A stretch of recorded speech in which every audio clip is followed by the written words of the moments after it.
Kajian Kitab.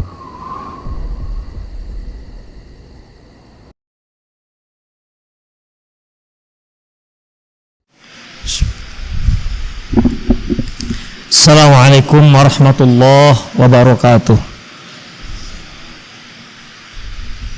Innal hamdalillah nahmaduhu wa nasta'inuhu wa nastaghfiruh wa na'udzu billahi min shururi anfusina wa sayyiati a'malina. May yahdihillah fahuwal muhtad wa may yudlil falan tajida lahu waliyyan mursyida. Asyhadu an la ilaha illallah wahdahu la syarika lah wa asyhadu anna Muhammadan abduhu wa rasuluh alladzi la nabiyya ba'dah. Wa qala Allah subhanahu wa ta'ala, ya ayyuhalladzina amanu taqullaha haqqa tuqatih wa la tamutunna illa wa antum muslimun. Ya ayyuhalladzina amanu taqullaha wa qulu qawlan sadida yuslih lakum a'malakum wa yaghfir lakum dhunubakum wa may yuti'illaha wa rasulahu faqad faza fawzan 'azima. Ya ayyuhan nasu taqu rabbakumul ladzi khalaqakum min nafsin wahidah wa khalaqa minha zawjaha wa batha minhuma rijalan katsiran wa nisaa'a wattaqullaha alladzi tasaaluna bihi wal arham innallaha kana 'alaikum raqiba. Amma ba'du, inna asdaqal hadithi kitabullah wa khairal hadi hadi Muhammad sallallahu alaihi wasallam wa syarral umur muhdatsatuha wa kullu muhdatsatin bid'ah wa kullu bid'atin dhalalah wa kullu dhalalatin finnar. Ikhwati wa akhwat rahimani Allah wa iyyakum. Qala muallif al-Imam al-Bukhari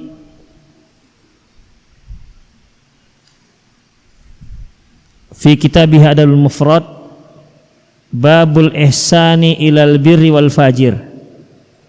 Bab berbuat baik ditujukan kepada seorang yang baik, soleh, ataupun seorang yang tidak soleh, ataupun seorang yang fajir, penjahat. An Muhammad ibn Ali ibnu Hanafiyah, dari Muhammad bin Ali ibnu Hanafiyah, hal jazaul ihsani illal ihsan. Dia membacakan firman Allah, hal jazaul ihsani illal ihsan. Bukankah ganjaran orang yang berbuat baik melainkan baik juga? Ini istifham, pertanyaan tidak membutuhkan jawaban. Maksudnya sesuatu yang sifatnya baik ataupun perbuatan baik itu tidak layak dibalas kecuali dengan perbuatan baik juga. Hal jazaul ihsani ilal ihsan, bukankah ganjaran kebaikan adalah kebaikan juga? Qal, dia mengatakan, maksudnya mengomentari, hiya musjalatun lil barri wal fajir. Yang dimaksud adalah diberikan baik kepada orang yang soleh maupun yang tidak soleh.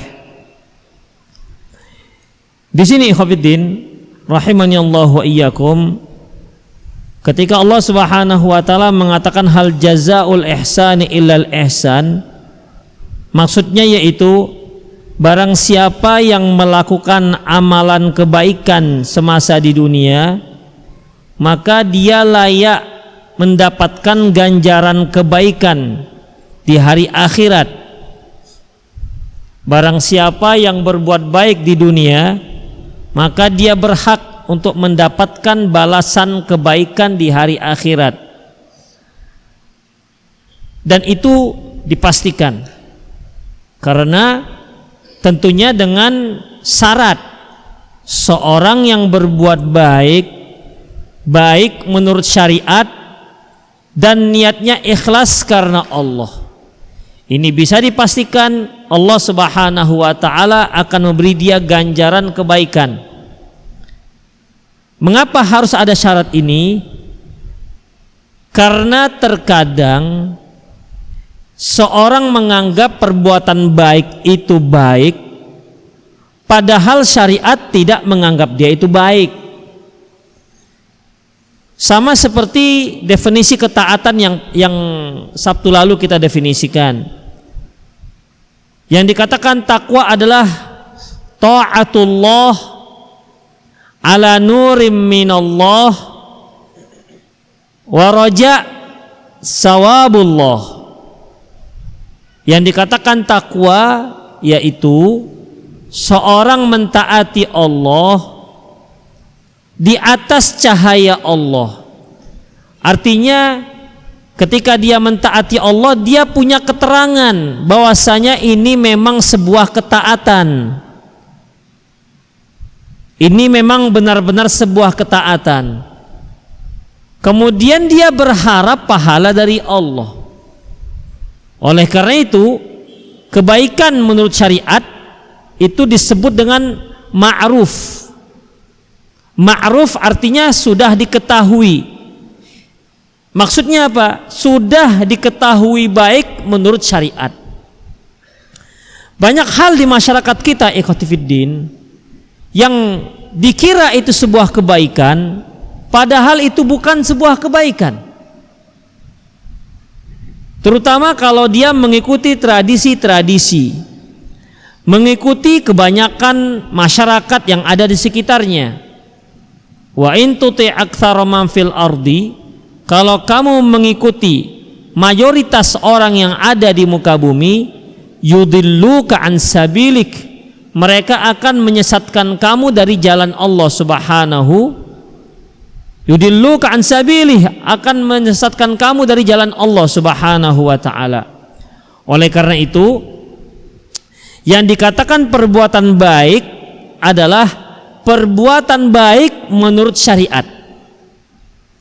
Kemudian apakah cukup kalau memang perbuatan baik tersebut di kacamata syariat baik, apakah pasti ganjaran baik? Belum tentu. Karena ada poin kedua, yaitu dia harus ikhlas karena Allah, bukan mengharapkan balasan dari manusia, bukan mengharapkan pujian, dan juga bukan untuk mendapatkan apresiasi dari manusia, bukan, tapi semata-mata karena ingin mendapat ridho dari Allah Subhanahu wa taala. Orang yang seperti ini pasti di hari akhirat akan mendapatkan ganjaran yang baik. Kenapa di hari akhirat? Di dunia apakah bisa dipastikan? Di dunia belum tentu, ikhwatiddin. Ketika kita berbuat baik di dunia, belum tentu kita mendapatkan apresiasi yang baik dari masyarakat sekitar kita. Belum tentu kita mendapatkan balasan yang baik dari teman-teman kita. Berapa banyak perbuatan kita yang kita niatkan dengan baik, namun ditanggapi buruk oleh orang-orang yang ada di sekitar kita. Makanya jangan berharap dari manusia, kecewa. Barang siapa yang menggantungkan harapannya kepada manusia, dia akan kecewa. Kalau dia berbuat baik, ingat, berbuat baiklah karena Allah Subhanahu wa taala. Jangan dikarenakan temannya ingin dia balas atau apalah namanya, ya. Maka dia akan kecewa. Tapi kalau dia berharap pada Allah, dia tidak akan pernah dikecewakan oleh Allah Subhanahu wa taala. Hal jazaul ihsani ilal ihsan. Bukankah orang yang berbuat baik ganjarannya yang layak adalah kebaikan juga? Tidak ada yang lain. Tapi ingat ikhwatiddin, syaratnya dia baik juga menurut kacamata syariat. Yang kedua, ikhlas karena Allah Subhanahu wa taala. Untuk orang seperti ini pasti mendapat ganjaran yang baik di sisi Allah nanti di hari akhirat. Tapi di dunia belum tentu. Ya, di dunia belum tentu dia mendapatkan apresiasi yang baik dari orang-orang sekitarnya. Oleh karena itu ikhwatiddin, Allah Subhanahu wa taala juga firman dalam surat Yunus ayat 26. Apa kata Allah? Lilladzina ahsanul husna wa ziyadah. Dan orang-orang yang berbuat baik akan mendapatkan ganjaran yang baik dan ditambah lagi kebaikan tersebut. Wa ziyadah.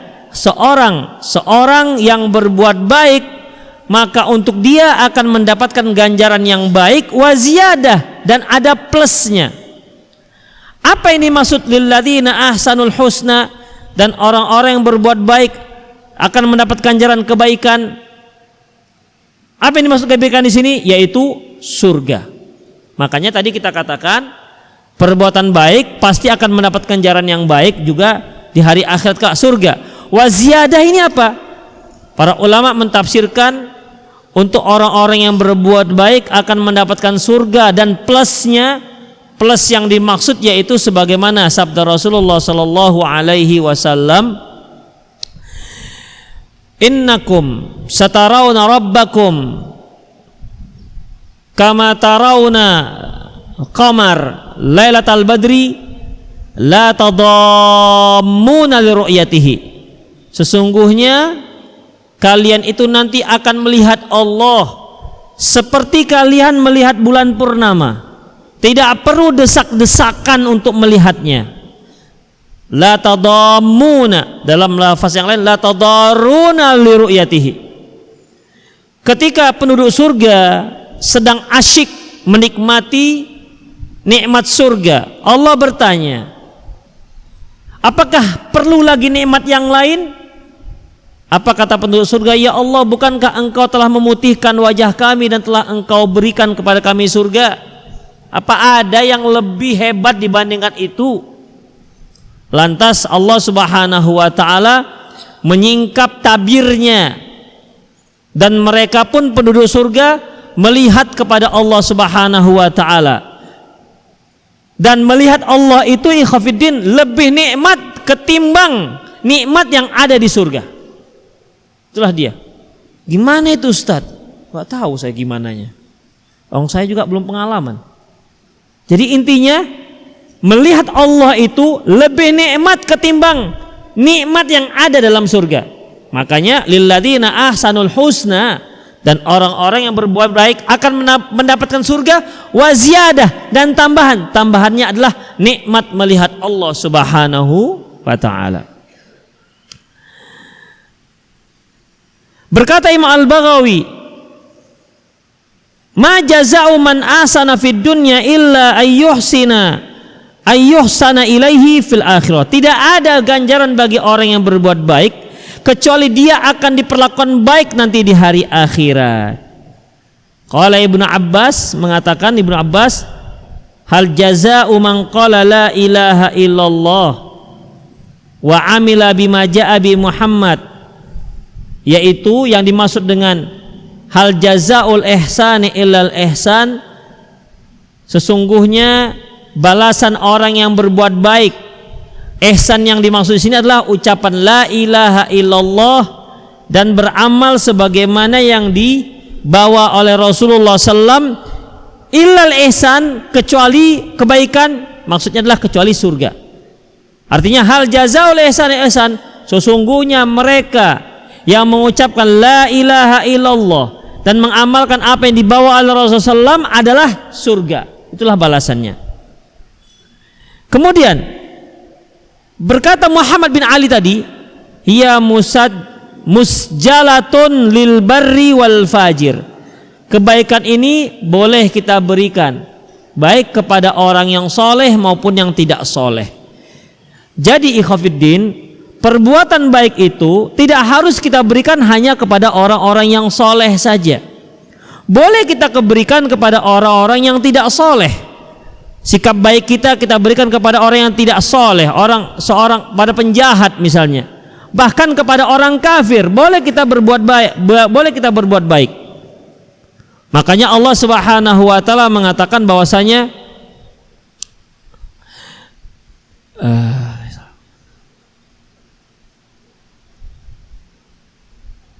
tidak mengapa bagi kalian, ayat Mumtahinah yang artinya begini ikhwafiddin, la yanhakumullahu 'anil ladzina lam yuqatilukum fid dini wa lam yukhrijukum min diyarikum antabarruhum wa tuqsitu ilaihim. Allah tidak melarang kalian. Allah tidak melarang kalian untuk berbuat baik kepada orang-orang kafir selama dia tidak memerangi kalian dan tidak mengusir kalian dari tempat tinggal kalian. Itulah dia. Artinya walaupun dia kafir, apa ada orang yang lebih jahat ketimbang orang kafir? Sejahat-jahat orang muslim lebih jahat orang kafir. Mengapa demikian? Sepenjahat-penjahat orang muslim dia masih dihitung oleh Allah apabila dia berbuat baik. Tapi sebaik-baik orang kafir, selama dia masih kafir, perbuatan baiknya itu tidak akan dihitung sama sekali oleh Allah Subhanahu wa taala, kecuali kalau dia masuk Islam. Kalau dia masuk Islam, maka perbuatan buruknya akan dibalikkan Allah menjadi perbuatan baik, dan perbuatan baiknya akan didua kali lipatkan oleh Allah Subhanahu wa taala. Itulah dia, ya.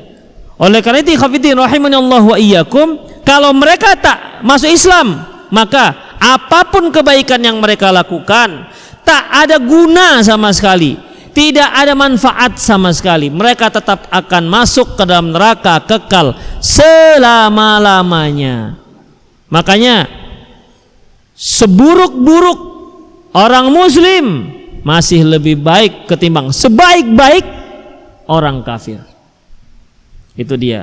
Tapi jika kita lihat dari pandangan syariat, kalau dari pandangan muamalah, ya kita tergantung manfaat yang kita dapat, faedah yang kita dapat. Kalau ada orang kafir di sebelah kanan kita, tetangga kita sebelah kanan, hari-hari ngirim beras misalnya sekilo, sementara yang muslim di samping kiri kita hari-hari nyuriin rambutan kita, mana yang kita katakan lebih baik? Yang kafir atau yang muslim? Yang kafir. Demikian. Tapi dari kacamata syariat enggak. Yang muslim itu jauh lebih baik walaupun hari-hari rambutan kita dijolok tanpa izin. Sementara yang kafir ini walaupun hari-hari dia berikan kita beras, tidak dihitung sama sekali kebaikannya. Namun perlakuan kita terhadap keduanya tetap baik. Makanya ikhwatiddin, yang ihsan musjalatun lil birri wal fajr, kebaikan itu tetap kita berikan, baik kepada orang yang baik maupun kepada orang yang tidak baik. Semoga kalau kita bersikap baik kepada orang yang tidak baik, itu sebagai dakwah untuk dia agar bisa menjadi lebih baik. Karena dakwah kaum muslimin sejak dahulu sampai sekarang itu tetap mengutamakan akhlak, ya, tetap mengutamakan akhlak, bukan hujah. Kalau kita berhujah kepada orang kafir, Allah berfirman, mana laku bagi dia firman Allah. Rasulullah bersabda, mana dia dengar sabda orang dia kafir, ya, orang kafir. Jangankan orang kafir, orang muslim sendiri banyak yang alergi kalau kita mengatakan Allah berfirman, Rasulullah bersabda. Itulah dia kondisinya. Namun ikhwatiddin, tetap untuk muamalah kita kepada mereka berbuat baik kepada yang baik maupun kepada yang orang-orang yang tidak baik.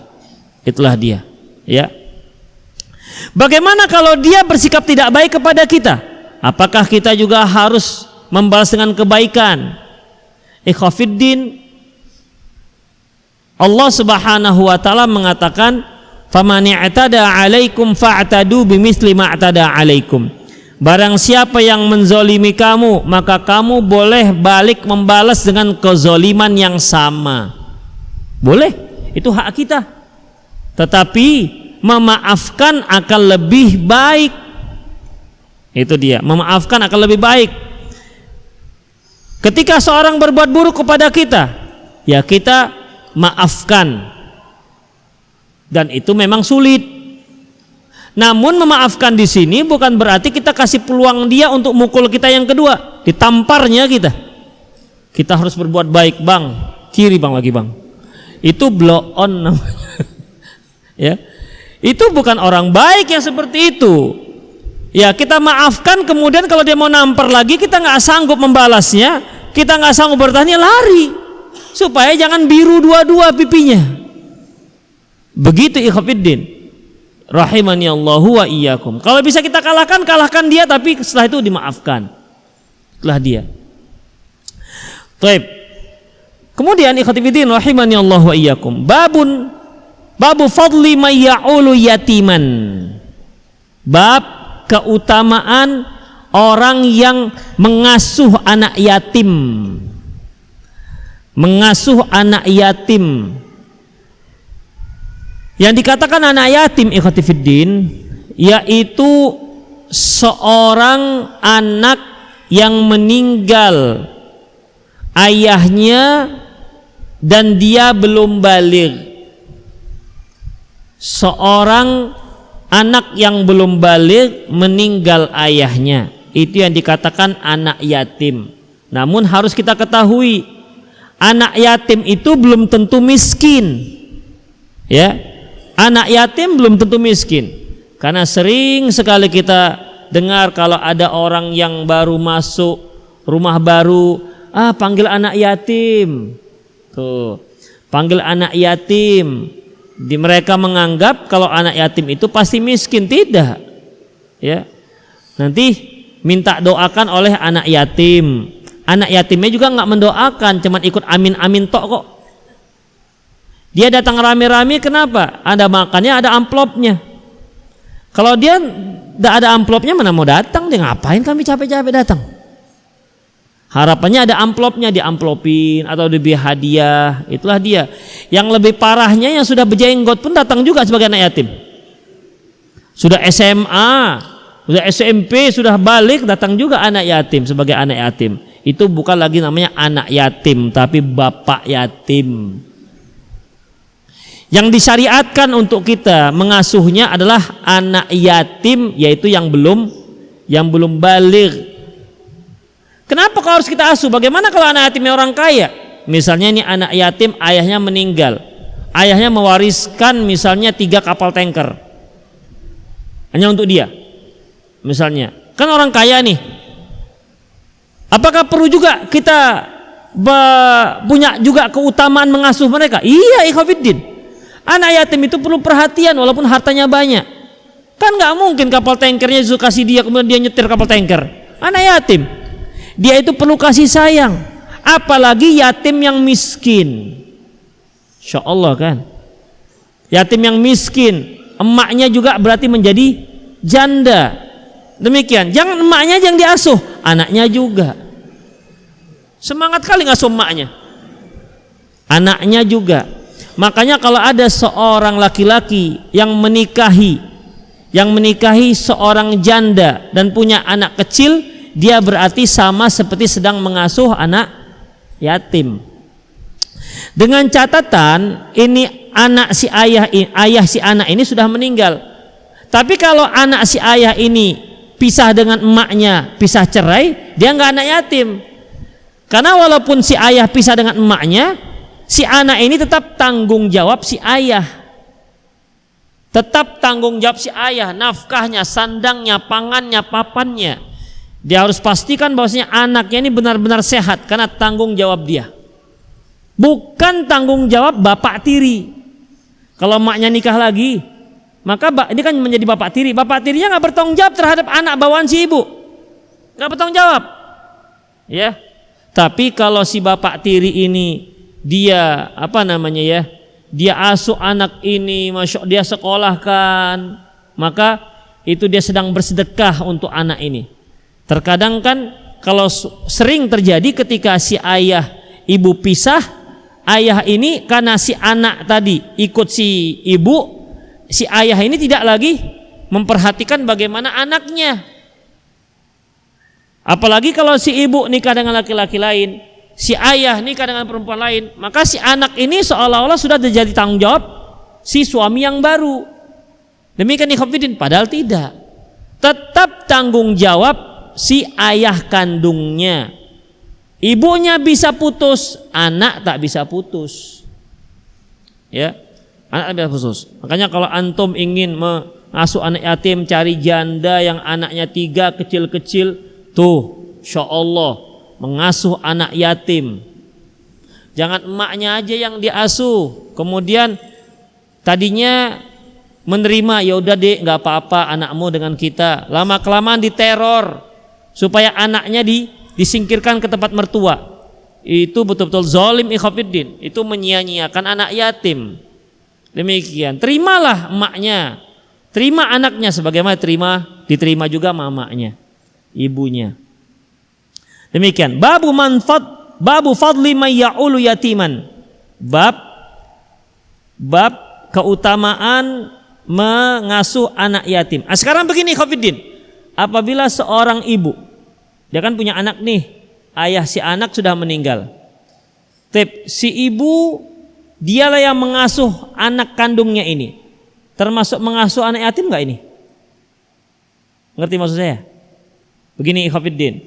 Sepasang suami istri punya anak satu, misalnya masih kecil atau masih bayi, kemudian meninggal ayahnya, maka otomatis kan si ibu inilah yang memberikan nafkah kepada si anak kecilnya ini. Apakah si ibu dikatakan mengasuh anak yatim?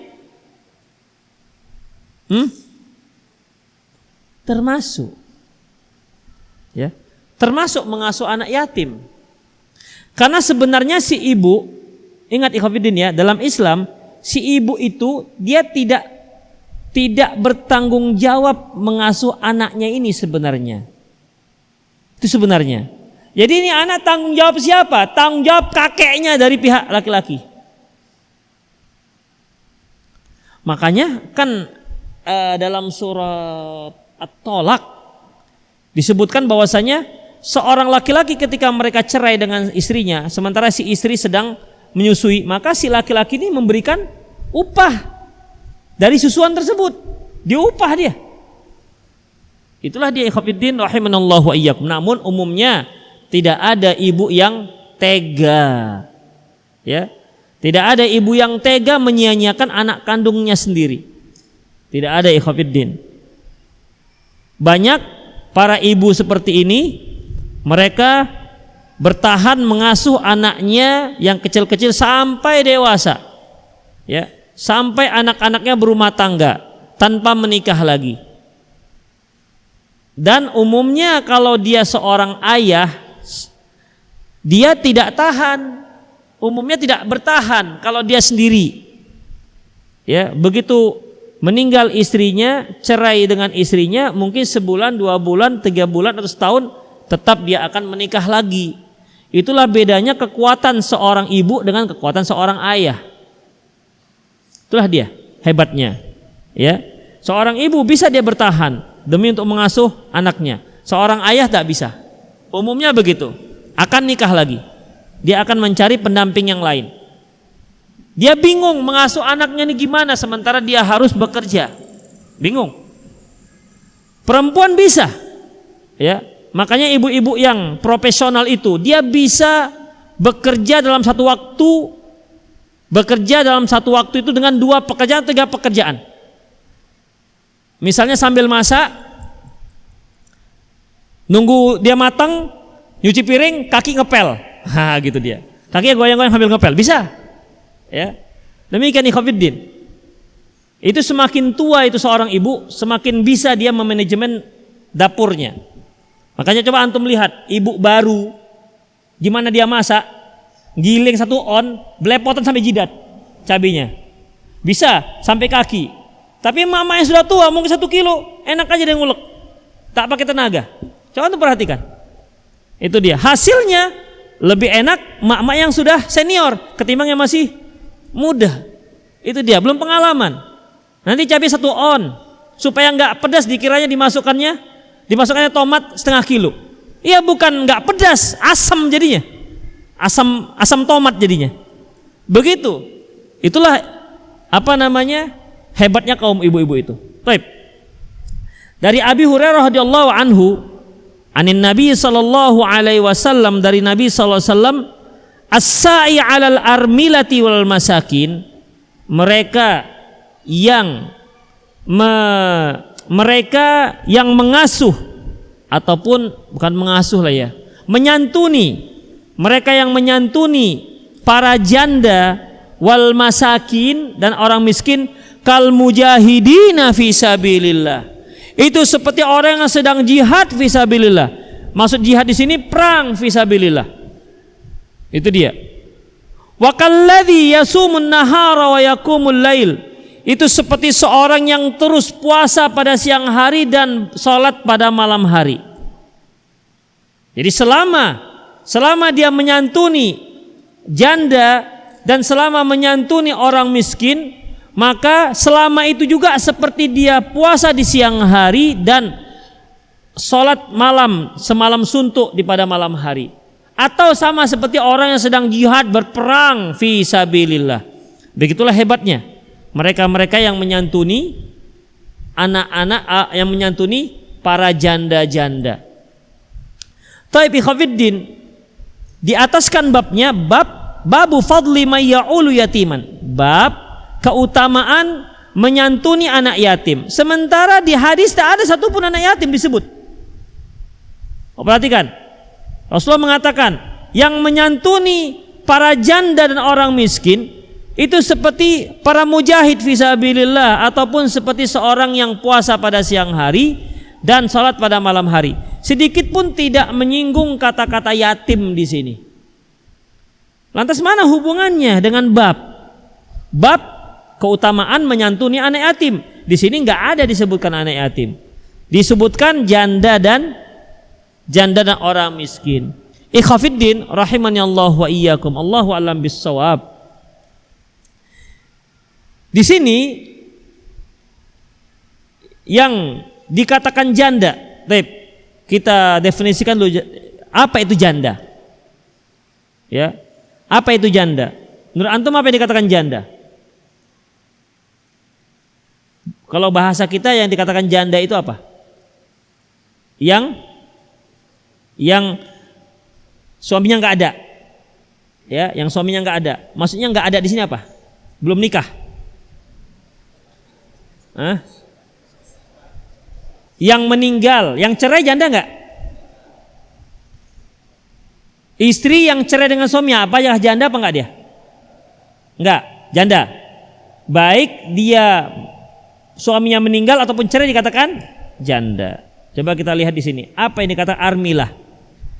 Yang dikatakan armilah atau bahasa kita janda, man la zaujalaha sawa'un kanat tazawwajat amla, yaitu wanita yang tidak punya suami, baik dia sudah menikah maupun tidak. Jadi yang jomblo-jomblo masih bisa dikatakan para janda. Jadi akhwat-akhwat, kalau kami katakan akhwat-akhwat janda lewat, berarti dia belum punya suami. Jadi armilah itu yaitu wanita yang tidak punya suami, baik dia sudah menikah maupun yang belum menikah. Berarti kalau antum mengasuh para jomblo, akhwat jomblo yang belum menikah, maka seperti mujahid fisabilillah. Ya kan?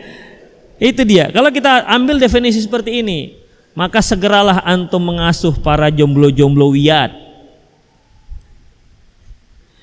Wakila, ada lagi definisi yang lain, yaitu hiyallati faraqaha zaujaha, yaitu yang dipisah oleh suaminya. Itulah dia dikatakan janda. Ibnu Qutaibah mengatakan sumiyat armilah lima yahsululaha minal irmal. Dikatakan janda, dikatakan armilah, janda ke armilah, dikarenakan dia seorang wanita yang menjadi irmal. Irmal itu fakir. Kenapa? Dikarenakan dihabuz zat bifaqdi zaujiha. Karena habisnya bekal makanan gara-gara istri suaminya tidak ada. Itu dia. Gara-gara suaminya tidak ada. Kemudian yuqalu almara rajul idza faniya zaduhu. Dikatakan armala rajulu, telah menjadi armal, telah jadi janda seorang laki-laki apabila bekal makanannya habis. Jadi sebenarnya ikhwatiddin armilah itu lebih khusus lagi definisinya. Bukan sekedar janda yang dipisah oleh suaminya, tapi dia armilah ini dia yang berpisah dengan suaminya, kemudian dia menjadi miskin karena ya kehabisan bahan makanan, tidak ada lagi yang menafkahi dia. Lebih ke sana yang dikatakan armilah tadi. Karena bahasa kita janda, kalau diartikan armilah, janda ini lebih luas sifatnya. Ya, lebih luas. Pokoknya kalau mau dia terpisah dengan suaminya, baik pisah mati maupun pisah hidup, tetap dikatakan janda. Baik jandanya janda kaya maupun janda miskin. Itulah dia. Tetap dikatakan janda. Jadi yang dimaksud dengan as-sa'i ala al-armilati di sini, ya, menafkahi, mengasuh ataupun menyantuni para janda yang dimaksud yaitu janda dengan definisi armilah. Ya. Janda dengan definisi armilah yaitu yang dia terpisah dengan suaminya dan dia menjadi miskin. Inilah dia. Jadi jangan sampai antum punya pikiran ada janda kaya, wah saya mau mengasuh janda kaya ini. Kenapa? Jihad fisabilillah. Itu modus itu. Tengoknya ibu ini janda. Rumahnya 11. Kos-kosannya sekian. Mungkin warisan suaminya. Dia pun tergerak hatinya ketika mendengar ini hadis as-sa'i alal armilah. Seorang yang menyantuni janda, dia pun ingin menyantuni janda. Ingin kenapa? Itu janda-janda kaya, kan janda juga namanya. Enggak termasuk. Ya. Berarti ikhwatiddin, yang menyantuni janda kaya enggak termasuk jihad fisabilillah. Dia enggak butuh dengan antum. Enggak butuh disantuni. Antum yang mau pengen jadi suami kepingin disantuni. Itu dia.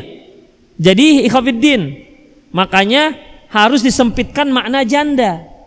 Ya.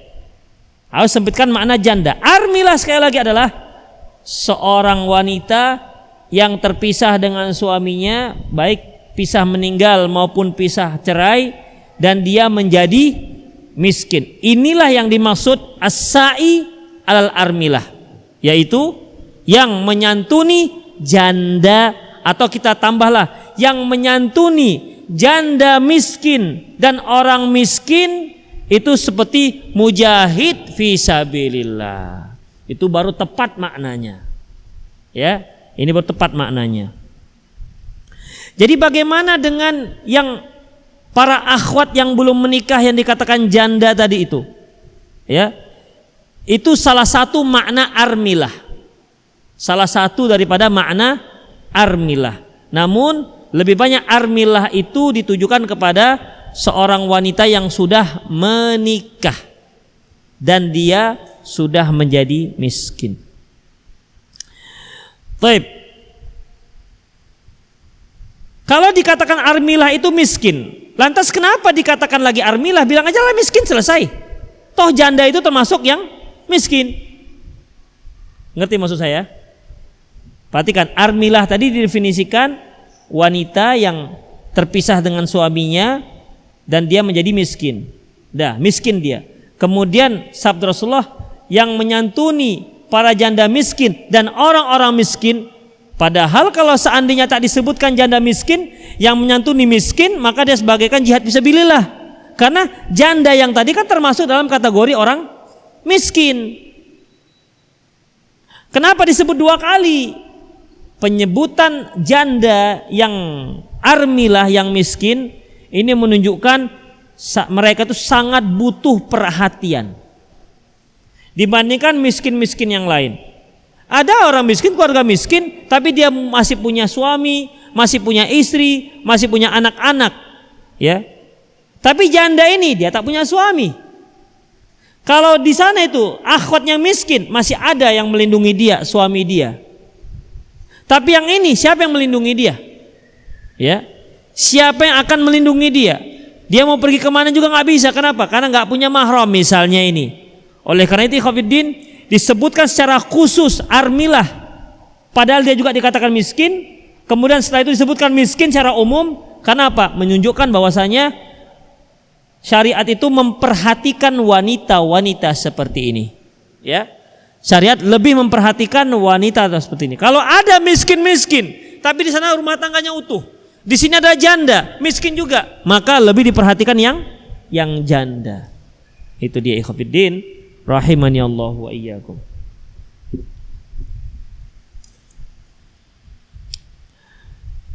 Kemudian selanjutnya kal mujahidina fi sabilillah, seperti orang yang jihad fi sabilillah.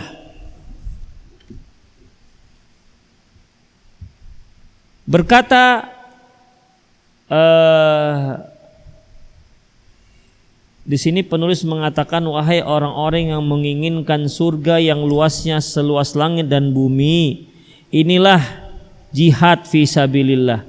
Artinya kan kalau kita mau jihad fi sabilillah, perang.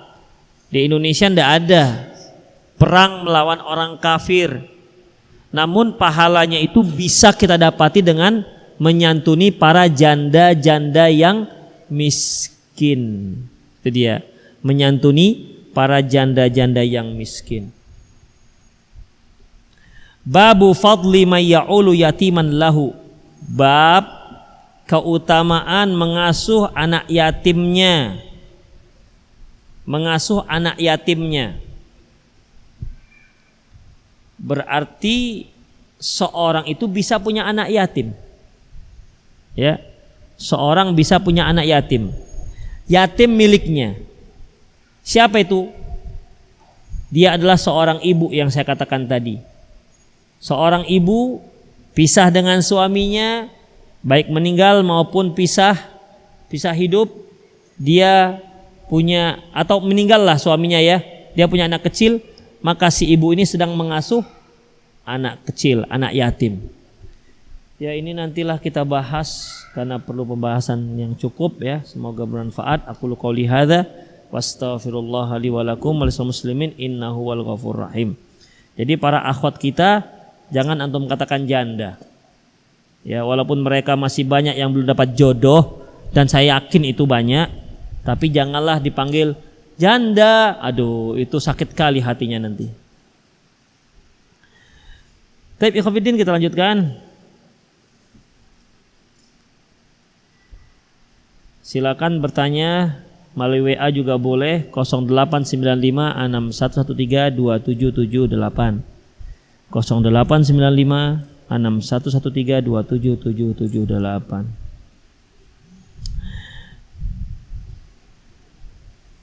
Ustadz, sholat ba'diyah setelah Jumat yang 4 rakaat dikerjakan 2 rakaat 1 salam atau 4 rakaat 2 rakaat. Ikhwatiddin, kalau disebutkan sholat sunnah itu 4 rakaat, itu 2 rakaat salam 2 rakaat salam. Untuk sholat malam Rasulullah katakan sholatul lail masna masna. Sholat malam itu 2 rakaat 2 rakaat.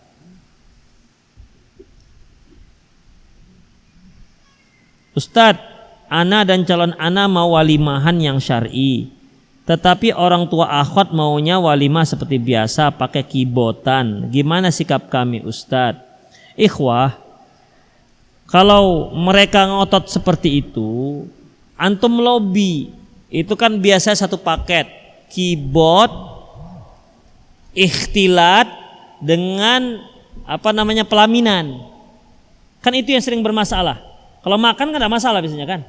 Ada yang bermasalah dimakan? Nggak ada. Biasa yang bermasalah itu kibot, pelaminan dan ikhtilat. Campur baur laki-laki dan perempuan.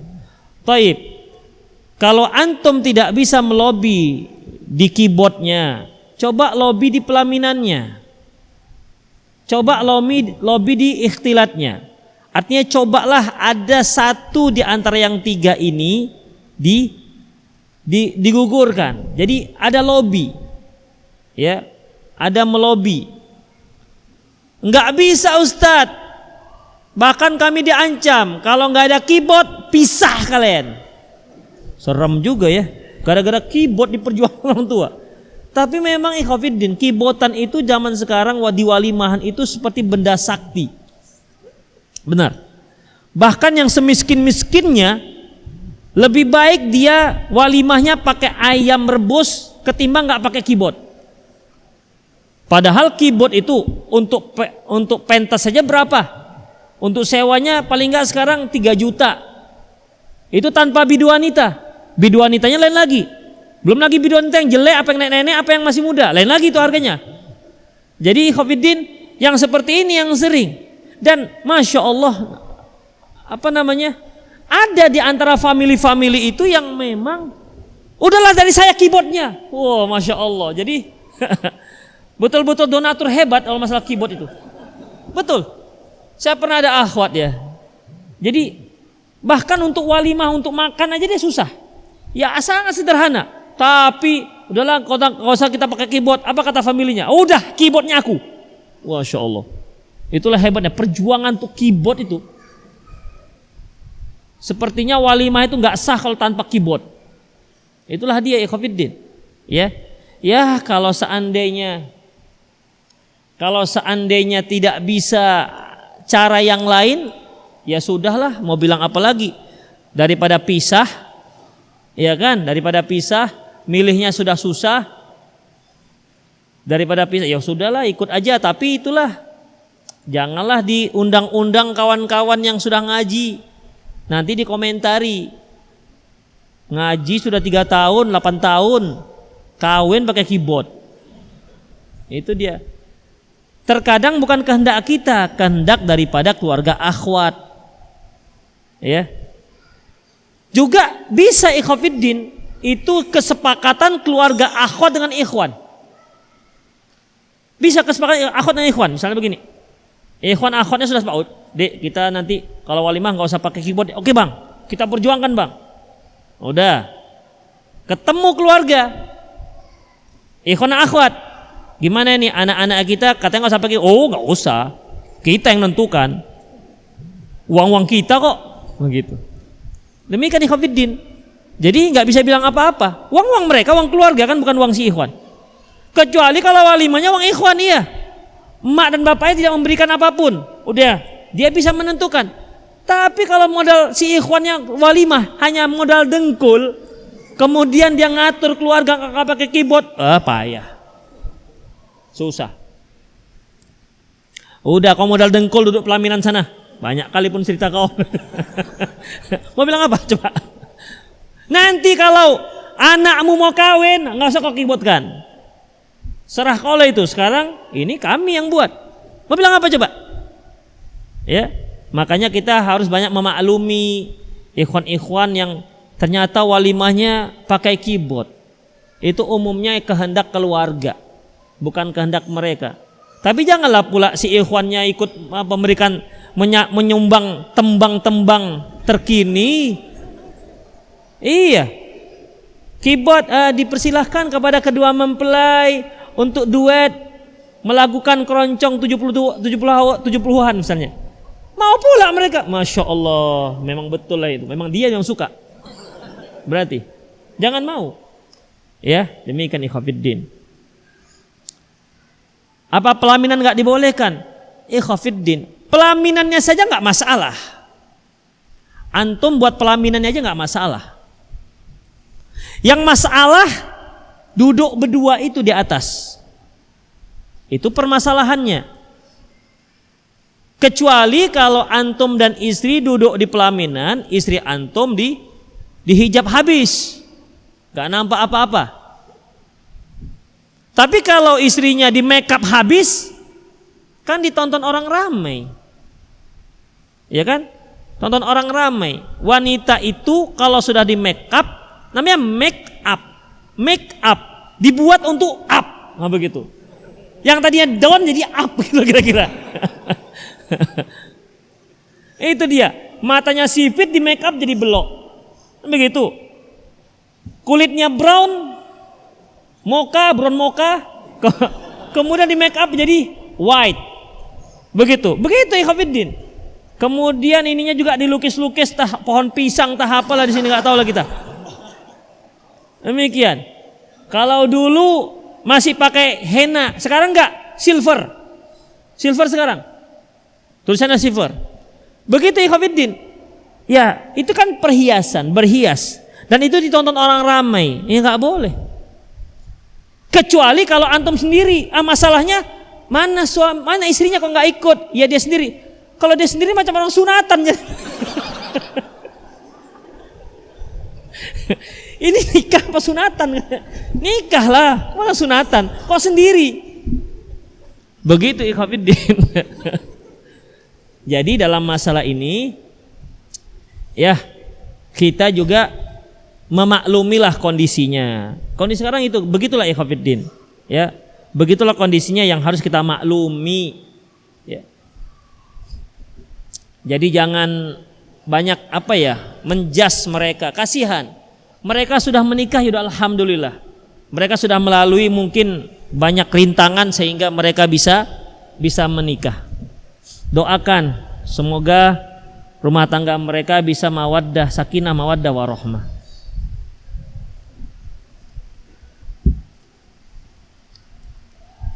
Apa keutamaan menjadi panitia kajian? Mohon nasihat Ustadz.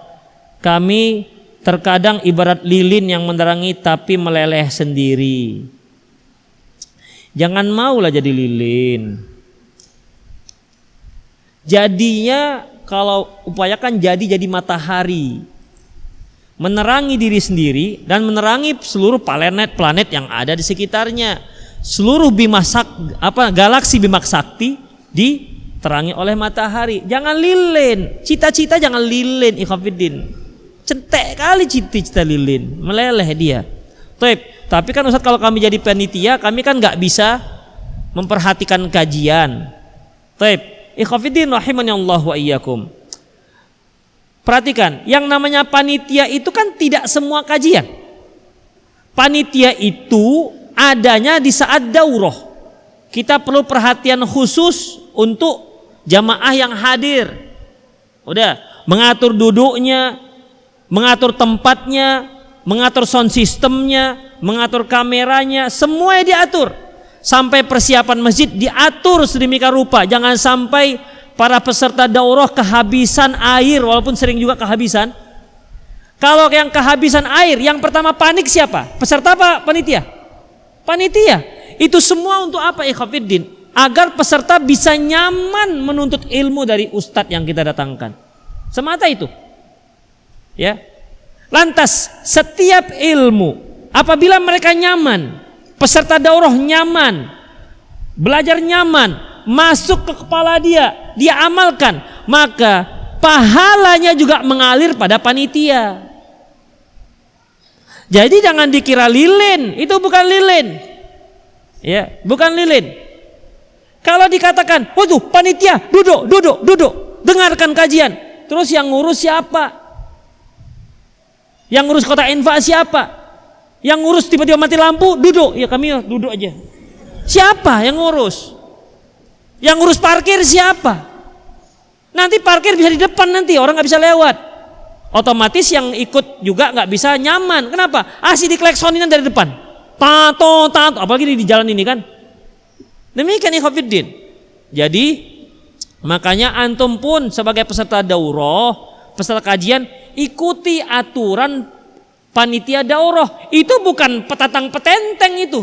Yang panitia daurah itu untuk kenyamanan yang lain. Kalaupun kenyamanan antum itu dikorbankan, itu demi untuk kesuksesan acara tersebut. Demikian, terutama bagi yang jualan. Kalau digusur mohon dimaklumi. Kenapa? Gak nyaman nanti peserta daurah. Begitu, jangan sampai untuk kepentingan pribadi kita korbankan untuk kepentingan orang ramai. Itulah gunanya. Jadi kalau seorang panitia dengan dia sungguh-sungguh melayani peserta, setiap ilmu yang masuk ke dia apalagi dia amalkan, dia juga dapat pahalanya. Ya, dia juga dapat pahalanya. Karena apa ikhwatiddin? Sebab dialah maka mereka bisa nyaman. Coba, terutama akhwat-akhwat itu seperti yang teriak-teriak itu. Dah. Itu kalau nggak ada panitia, ada 10 orang, nyaman antum belajar. Kadang-kadang suara teriakan si anak lebih besar ketimbang suara ustadz. Innal hamdalillah, ciat dari belakang. Itu kalau nggak ada panitianya siapa yang ngatur coba? Demikian. Apalagi model kita ini kadang-kadang anaknya dibawa ke kajian, kemudian buat rame, dia pura-pura nggak tahu anak siapa. Anak siapa nih? Nggak tahu. Pernah saya bilang, ku bawa nanti pulang baru tahu. Ada yang begitu, masya Allah, nggak mau tahu dia. Jadi ikhwatiddin, para peserta panitia, ya para panitia, bersabarlah untuk itu, ya, karena setiap keringat yang anti dan antum curahkan untuk kenyamanan peserta daurah, itu antum juga akan mendapatkan pahalanya di sisi Allah Subhanahu wa ta'ala. Jadi jangan khawatir. Hal jazaul ihsani ilal ihsan, kan itu dia, ya. Bukankah kebaikan itu balasannya kebaikan? Tapi itu dia tadi, ikhwatiddin, harus ikhlas. Jangan jadi panitia karena mau cari jodoh.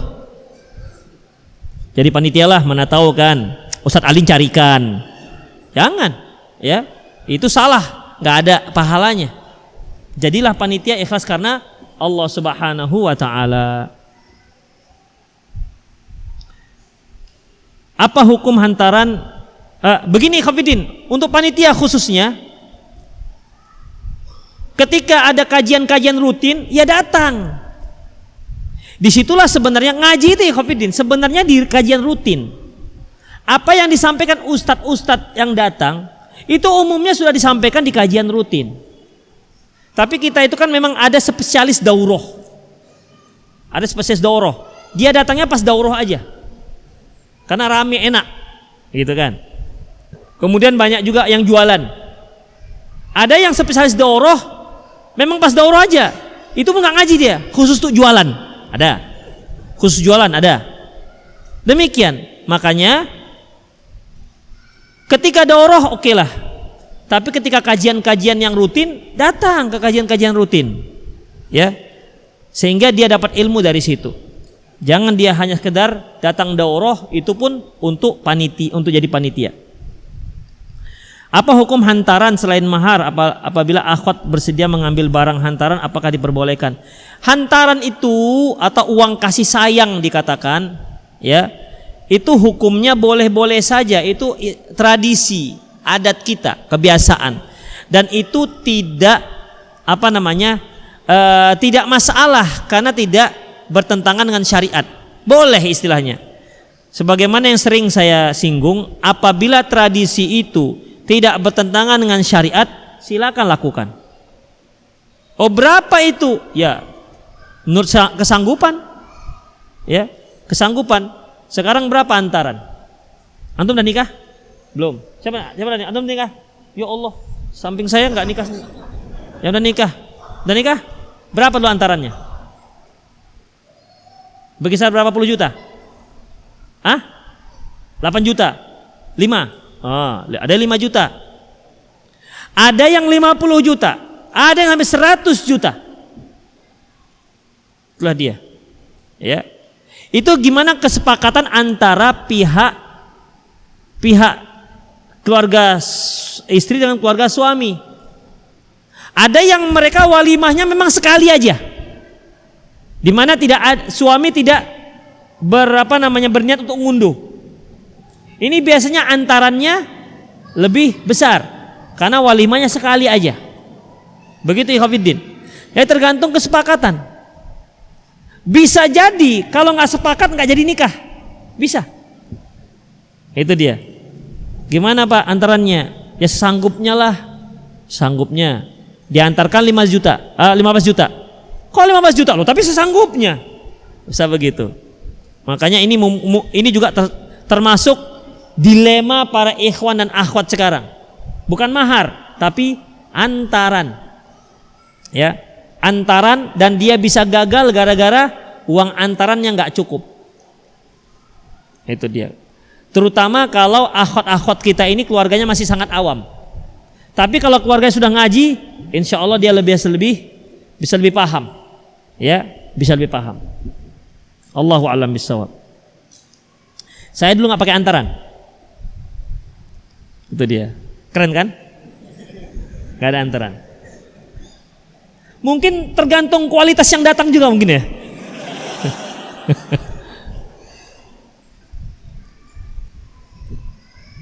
Assalamualaikum Ustaz, kalau kita memiliki usaha ATK dan ada yang beli dan kita tahu di bakalan digunain untuk operasional lelang leasing bank, apakah termasuk bekerja sama? Enggak. Ya, enggak. Ustaz, apakah benar salah satu penghalang doa terkabul bila ingin segera dipertemukan jodoh itu dikarenakan dosa kita? Saat ini saya sudah resign dari perusahaan ribawi. Kiat-kiat apa saja Ustaz biar saya segera pertemukan jodoh? Ikhwah, perhatikan, ketika kita mau bebas dari riba, itu jangan kait-kaitkan dengan jodoh nggak jodoh. Ya, banyak orang yang kerja di ribawi tapi dapat jodoh juga. Ya, bahkan ada yang 2 istri, 3 istrinya. Padahal dia masih sebagai pegawai perbankan konvensional. Jadi itu tidak ada kaitannya dengan jodoh atau nggak jodoh.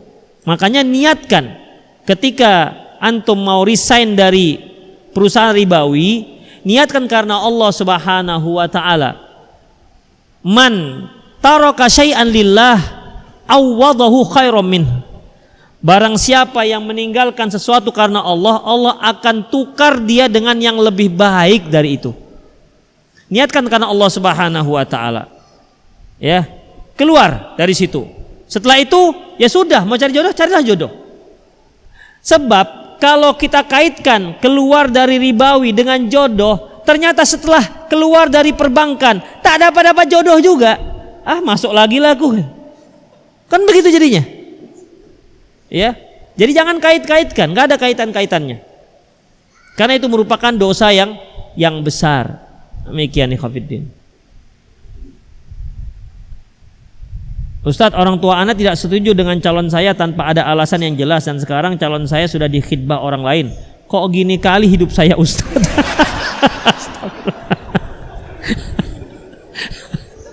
Astagfirullah. Saya jadi futur, jadi dengar lagu Ustadz. Jadi dengar lagu Ustadz, usaha dunia gagal, usaha akhwat gagal. Astagfirullahaladzim. Ya, semoga Allah Subhanahu wa taala meneguhkan hati antum. Ikhwah, perhatikan. Seorang calon itu ada 2. Ada yang kita inginkan tapi tidak ada pada dia yang kita butuhkan. Ada yang kita butuhkan tapi tidak kita inginkan. Gimana maksudnya? Ada tipe laki-laki itu, kalau bahasa kita itu tipe saya.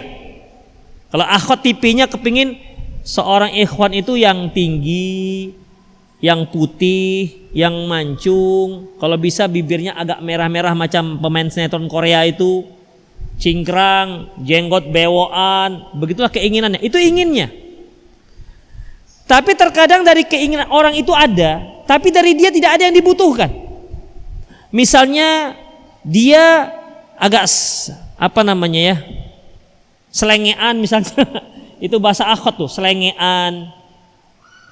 Atau terlihat kurang berjuang untuk hidup, atau terlihat manja, sementara hidup yang akan dihadapi itu hidup itu kuat, keras.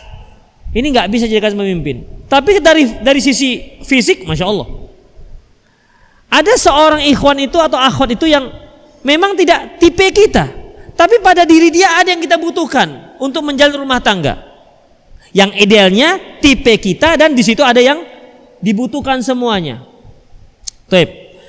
Ternyata cocok tipe saya sekali dia Ustadz, dan pada diri dia ada yang saya inginkan, semua pada diri dia ada yang saya inginkan, tapi ternyata tidak menjadi calon saya, tidak menjadi pasangan saya. Itu bagaimana Ustadz? Pertama, antum konsultasi dengan orang sekitar, gimana tentang dia. Yang kedua, istikharah, Jika ternyata tidak calon antum, ketahuilah bahwasanya itu tak baik bagi antum. Itu dia. Allah tahu apa yang baik bagi antum. Misalnya ini, seorang akhwat hafal 30 juz, oke kan? Bagus kan? Ada yang nggak mau pasangannya hafal Quran? Coba tunjuk tangan. Yang mau? Semua ingin pasangannya hafal 30 juz. Sementara dia seperempat juz belum kelar. Itu pun lupa atas, bawahnya lebih lupa lagi. Udah. Ternyata gagal Ustadz. Itu tandanya dia tidak baik untuk antum. Di antaranya sebabnya gimana ya Khofidin? Yang namanya akhwat kalau sudah hafal 30 juz, dia sering murojaah. Satu hari bisa 5 juz. Antum sanggup menyimak dia 5 juz satu hari? Keluar tuh mata. Kalau dia nggak hafiz juga, dia nggak bisa. Kenapa? Dia harus nyimak satu-satu hurufnya. Sementara kawan sudah lancar. Akhirnya apa? Nyimaknya bagian ujungnya, mukminin, musyrikun, itunya. Dipegang ujungnya aja. Berarti dia nggak cocok untuk antum. Demikian. Jadi asa an tuhibbu syai'an wa huwa syarrul lakum. Bisa saja engkau menyukai sesuatu tapi itu tak baik bagi kamu. Wa asa an takrahu syai'an wa huwa khairul lakum. Bisa saja engkau membenci sesuatu tapi sebenarnya baik untukmu. Jadi itulah fungsi istikharah. Kita konsultasi dengan orang sekitar, sudah dapat kesimpulan, kita masukkan dalam doa istikharah, udah lakukan, action. Kalau ternyata gagal, tidak berhasil, ketahuilah dia tidak baik untuk antum. Karena kan itu doa istikharah isinya. Ya Allah, seandainya dia baik untukku, mudahkan. Ya kan begitu. Kalau enggak, jauhkan aku dari dia, jauhkan dia dariku. Itulah dia. Jadi kalau ternyata tak berhasil, jangan kok begini kali nasib saya Ustadz. Jangan begitu. Itu isi istikharah. Ya, itu isi doa istikharah. Demikian ikhwatiddin. Jadi tetaplah tawakal pada Allah. Jangan futur gara-gara cewek. Iya. Nanti rating antum terlalu rendah kalau nggak semangat ngaji gara-gara gagal nikah. Ikhwatiddin, dunia itu tak selebar daun kelor. Ya, kembang tak sekuntum. Masih banyak yang akan mekar.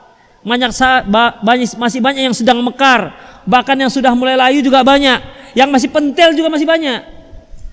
Jadi tinggal antum pilih yang mana. Demikian, patah 1 tumbuh 1000. Jangan khawatir, dunia ini sekarang sudah lebih banyak akhwat dibandingkan ikhwan. Jangan khawatir. Terbukti apa? Yang masuk CV-nya 100 akhwat, ikhwan cuma 6. Itu diantara tandanya. Ya, jadi jangan khawatir.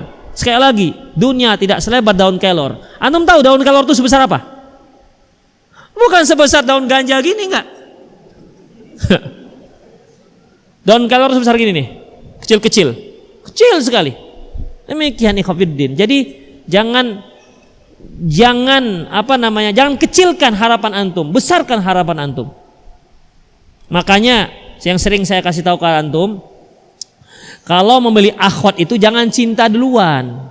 Jangan cinta duluan. Kalau sudah cinta duluan, nanti antum menilai tidak subjektif. Udah, ada pada dia, oke, dilamar. Nggak jadi, udah, singkir. Cari yang lain. Begitu caranya. Jadi nggak ada masalah. Ya, jadi tidak ada masalah. Tapi kalau udah cinta, masya Allah ikhwatiddin, udah cinta namanya love is blind kata orang. Cinta itu buta. Ini cinta yang nggak syar'i.